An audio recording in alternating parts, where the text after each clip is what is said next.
Welcome again students. और इस video में बच्चे डिस्कस करेंगे वर्कशीट 35 फॉर क्लास 10th और विज्ञान की वर्कशीट है जो कि डायरेक्टरेट ऑफ एजुकेशन की तरफ से 23 सितंबर 2020 के लिए शेड्यूल की गई है। और इस वर्कशीट में हम टॉपिक जो करेंगे वो है धातु अधातु। लास्ट वर्कशीट में हमने आयनिक यौगिक और आयनिक आबंध के बारे में पढ़ा था।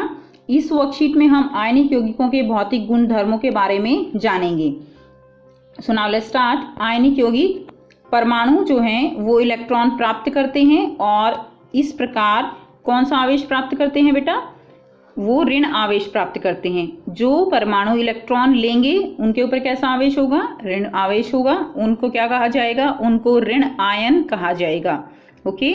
इसके विपरीत परमाणु जो इलेक्ट्रॉन खो देते हैं उन्हें धन आवेश प्राप्त होता है और उनको क्या कहा जाएगा? धन आयन कहा जाता है। ऋण आयन अधातु होते हैं, यानी जो अधातुएं हैं उनके ऊपर ऋण आयन आता है, जैसे क्लोरीन है, ठीक है, इसी तरह फ्लोरीन।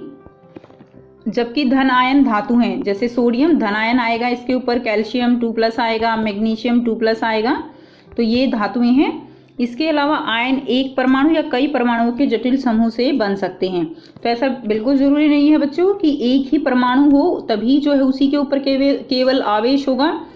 दो या दो से अधिक परमाणुओं के ऊपर भी आवेश हो सकता है, जैसे हाइड्रोक्साइड आयन OH- या इसके अलावा सल्फेट आयन SO4 2-। ओके।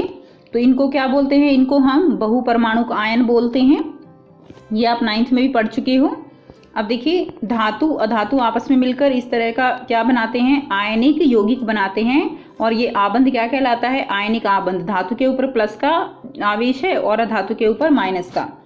आयनिक आबंध में विपरीत आवेश। ओके। आयनिक आबंध में क्या होते हैं? विपरीत आवेश होते हैं। ऋण आवेश और धन आवेश एक साथ जुड़े रहते हैं, ठीक है। और इसी से क्या बनते हैं? आयनिक यौगिक बनते हैं। इसलिए आयनिक यौगिकों और आयनों से बने यौगिक हैं। जो आयनिक यौगिक हैं वो आयन का मतलब तो समझ रहे हो ना आप? ऋण आयन और धन आयन। एक परमाणु का नुकसान या लाभ दूसरे के नुकसान या लाभ के साथ मेल खाता है।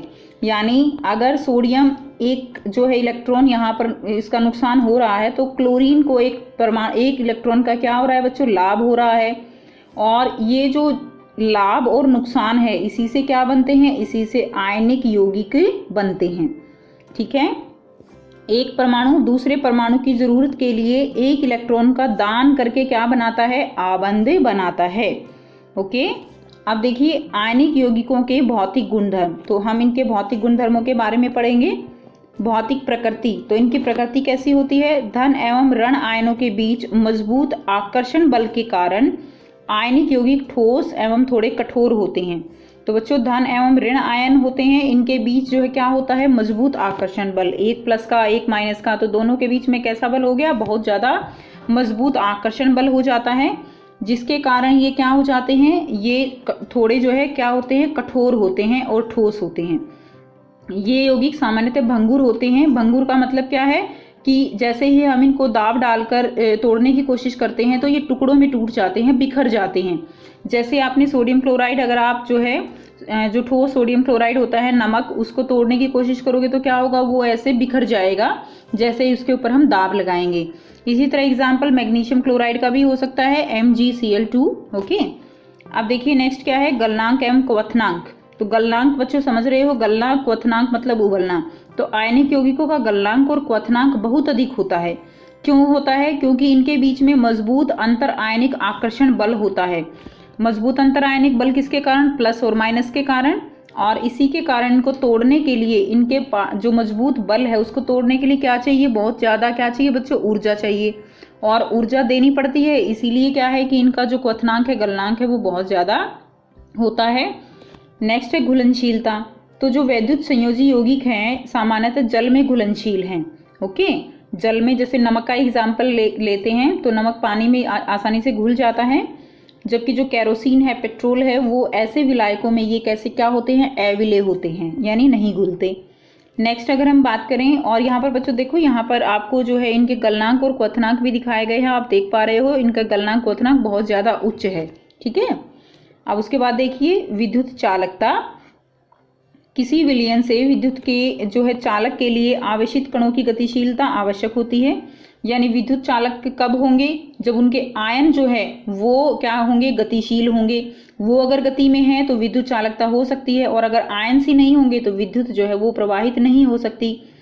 आयनिक यौगिकों के जलीय विलयन में आयन उपस्थित होते हैं।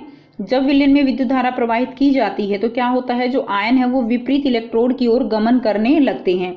आपको डायग्राम में जो है यहाँ पर दिखाया गया है कि ये सोडियम क्लोराइड का जलीय विलयन है। इसमें जब इसमें विद्युत धारा प्रवाहित होगी तो ये Na+ और Cl- में टूट जाता है, जिसके कारण Na+ जो है वो माइनस की तरफ, जो माइनस इलेक्ट्रोड है उसकी तरफ मूव करेगा, और जो क्लोराइड आयन है वो प्लस की तरफ भागेगा। और ये जो गतिशीलता है इसी के कारण विद्युत की चालकता होती है। अब यहाँ पर जब विलयन में विद्युत धारा प्रवाहित की जाती है तो आयन विपरीत इलेक्ट्रोड की ओर गमन करते हैं। ठोस अवस्था में क्या होगा बच्चों? ये विद्युत चालन नहीं करते। क्यों नहीं करते? क्योंकि ठोस अवस्था में दृढ़ संरचना हो जाती है और आयनों की जो गति है वो संभव्य नहीं होती।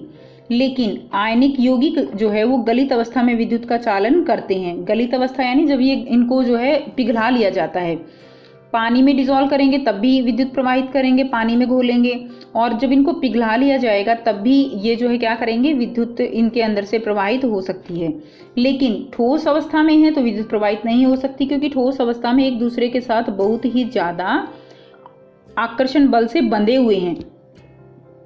लेकिन यहाँ पर क्या होगा? गलित अवस्था में विपरीत आवेश वाले आयनों के मध्य स्थिर वैद्युत आकर्षण बल ऊष्मा के कारण क्या होता है बच्चों? कमजोर पड़ जाता है। यानी जब हम इनको गलाते हैं तो क्या देंगे? ऊष्मा देंगे ना।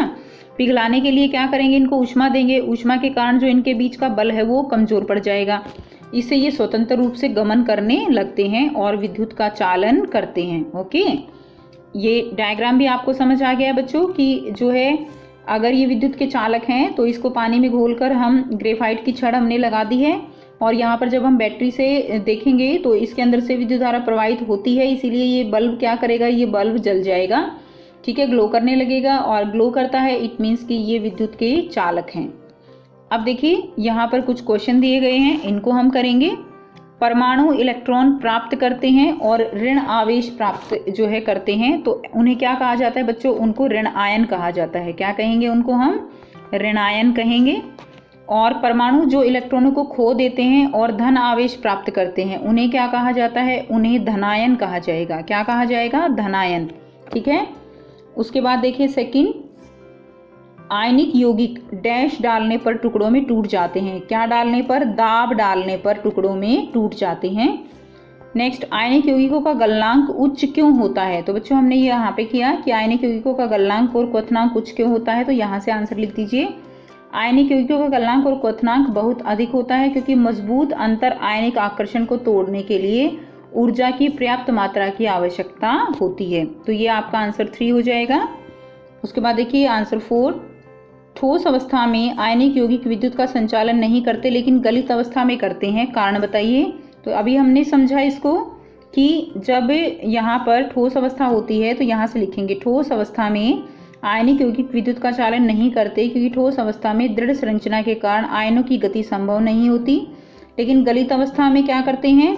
विपरीत आवेश वाले आयनों के मध्य स्थिर वैद्युत बल आकर्षण बल ऊष्मा के कारण कमजोर पड़ जाता है और वे विद्युत का चालन करते हैं। तो बच्चों ये हो जाएगा आपका आंसर 4, ठीक है। उसके बाद देखिए नेक्स्ट, आयनिक यौगिकों में विद्युत चालकता नामांकित चित्र के माध्यम से विस्तार से समझाइए।